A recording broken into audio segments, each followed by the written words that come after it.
So, over the course of the next few days, we'll be talking about themes that are found in our reading of Elie Wiesel's Holocaust memoir, Night. And that's really where we want to start with our discussion of this text. We want to start with the themes. What is it that we can connect to as readers that's still relevant to our lives today? How do we bring this historical memoir into the present and make sense of what it is that we've just learned as we've read about Elie Wiesel's experiences in Auschwitz? So we're going to start with that idea of thematic connections and making connections to the past in order to understand our present. To do that, I've asked you to record at least 4 quotes that stood out for you in your reading. And you've used your pages in your Making Connections packet for Night to do that. So you should have 4 quotes collected. This presentation is going to go through and talk a little bit more about how we develop those quotes into a theme statement, and ultimately then how we use those themes to put together our creative pieces and our, later on, essays that we'll be writing about Night. I start with an example. This quote really stood out as I was reading Night. My forehead was bathed in cold sweat, but I told him that I did not believe that they could burn people in our age, that humanity would never tolerate it. Humanity is not concerned with us. Today, anything is allowed. Anything is possible, even these crematories. And I started with that quote because it stood out to me, that question of what is humanity and what can humanity do to one another, what can human beings do to one another, really stood out to me. So I'll be using this quote as my example piece throughout this presentation to show you a little bit more about what we're going to be doing with those quotations. This quote, too, kind of connected for me, taken from a speech that Elie Wiesel made. The opposite of love is not hate, it's indifference. The opposite of art is not ugliness, it's indifference. The opposite of faith is not heresy, it's indifference. And the opposite of life is not death, it's indifference. And that thought of what we do to one another in the name of our humanity and how we can turn our backs so quickly on that kind of connected with me, especially given our talk earlier about the bystander effect.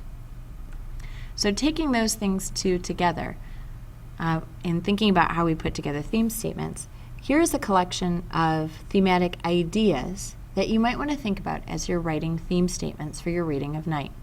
These are something that you will want to record on the back cover of your Night packet, your Making Connections packet. So grab a pencil because you'll be writing these down. Thematic connections are the basis for how we write theme statements. They're questions or thoughts, things that we want to think about as we're starting to craft our themes. One of those things when it comes to reading Night is the danger of ignorance and apathy. This was something that we had started to talk a little bit about in class the other day as we talked about what apathy is and how it's different from ignorance. Ignorance being when someone doesn't know something versus apathy when they know but do nothing. And we talked a bit about this with the bystander piece. We also talked a little bit about the effects of bystanders as you were reading the We Are All Bystanders article, and you've already read the Kitty Genovese piece. And one thing we want to make clear is that there is a difference between bystanders and victims. Those in the camp, the prisoners in the camps, are clearly victims. So that's not who we're talking about when we talk about the bystander effect. We're talking about those that knew and did nothing to help those victims. So that's something we'll be spending some time thinking about as well. Additionally, we'll talk about the issue of blame. Who is to blame for the Holocaust? The easy answer here is, of course, Hitler. He's sort of the figurehead and easy to blame. However, he's not the one that carried out all 11 million deaths. So it's something that we need to talk about. How did so many people participate in such a horrible atrocity? And where does blame lie? We'll also spend some time talking about fate versus luck. And the idea that we had gotten this from started with our reading of Wisława Szymborska's poem, There But For the Grace. And we're going to come back to that a bit too. The loss of one's humanity, which you'll see later in this presentation, we'll explore a bit further. The power of fear. Is fear the most controlling power in our lives? How is fear used to control others, as we see in Night? And then, of course, coming back to that discussion we had earlier about how people act in groups versus how they act on their own, how they act as individuals. These along with the nature of evil and human cruelty, are some of the major thematic ideas that come out of our reading of Night. Our job now is to think about how those thematic ideas connect with the quotes that we've pulled out of Night.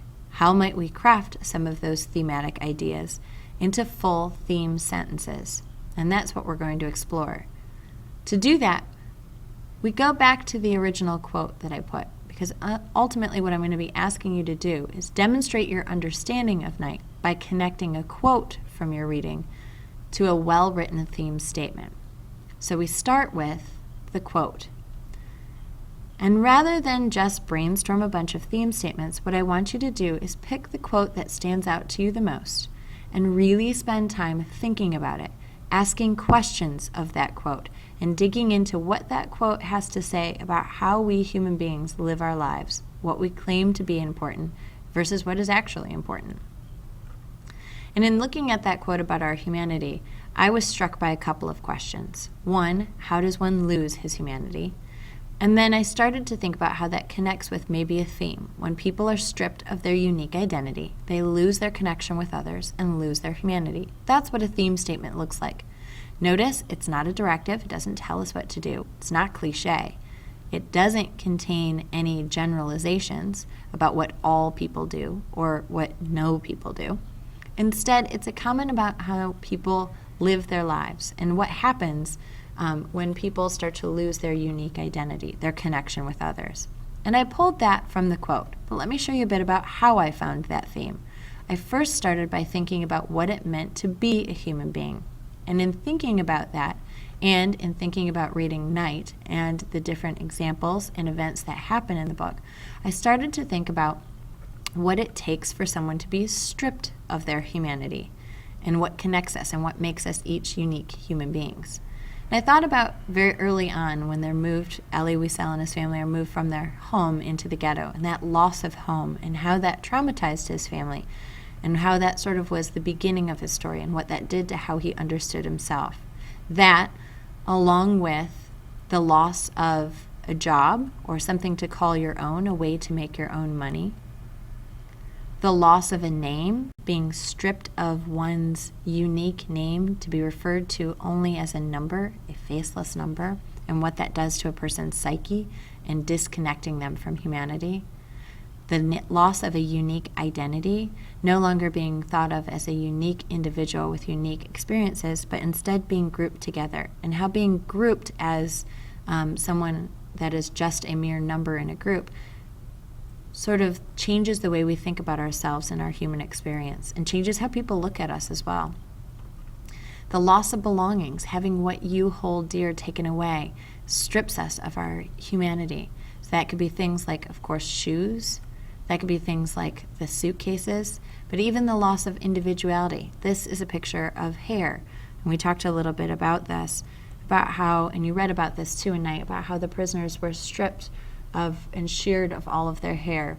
And that hair was then used by the Nazis and woven into fabric. And that changes the way that we think about human beings. When you lose the ability to connect with a human being because you've taken away everything that makes them unique, that's what the loss of humanity is. You're no longer a human being when you're stripped of all these things. And so my question was, as I was reading that quote, what does such a loss do to a person? And that's where I started to build my theme statement for this quote. And again, coming back to the quote, especially that second half, humanity is not concerned with us. Today, anything is allowed, anything is possible, even these crematories. And sort of asking those questions and digging into the quote helped me formulate my thesis statement. So that's what we're starting with. We're starting with theme. You may want to turn in your Making Connections packet to a blank space on either the back cover or the front cover so that you can take a couple of notes about exactly what theme is. You may have had a definition for theme before, but you might want to write down a few key points from this presentation to help remind you moving forward, because we'll be doing a lot with theme statements, not just with Night, but with our future text as well. So a theme of a piece of fiction is a view about life and how people behave. It's essentially a comment on humanity reality, and perhaps society. The thing to keep in mind is that it's not intended to teach us a lesson or preach to us. Instead, it hints at the general underlying truths about what it is that makes us human beings.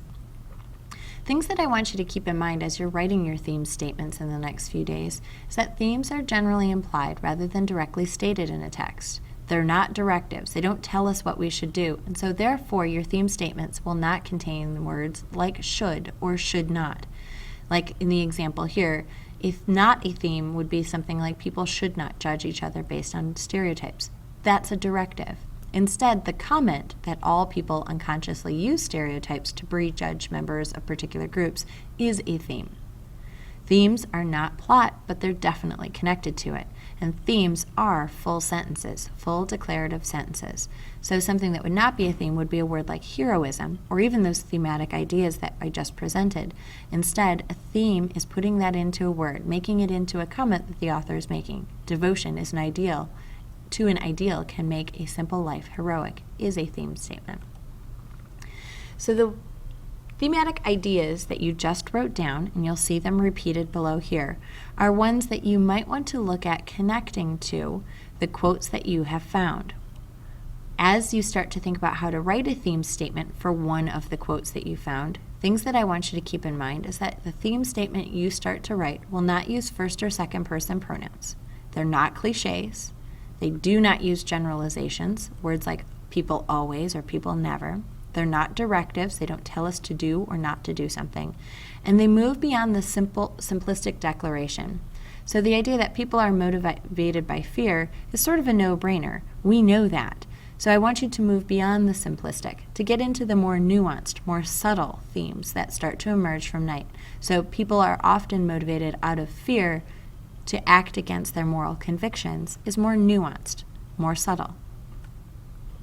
Some example theme statements taken from previous projects are the ones that you'll see here. In times of trauma, people often question their faith in divine intervention. Cruelty towards others begins when people stop empathizing with the unique individual and begin dehumanizing a person through the use of labels and stereotypes.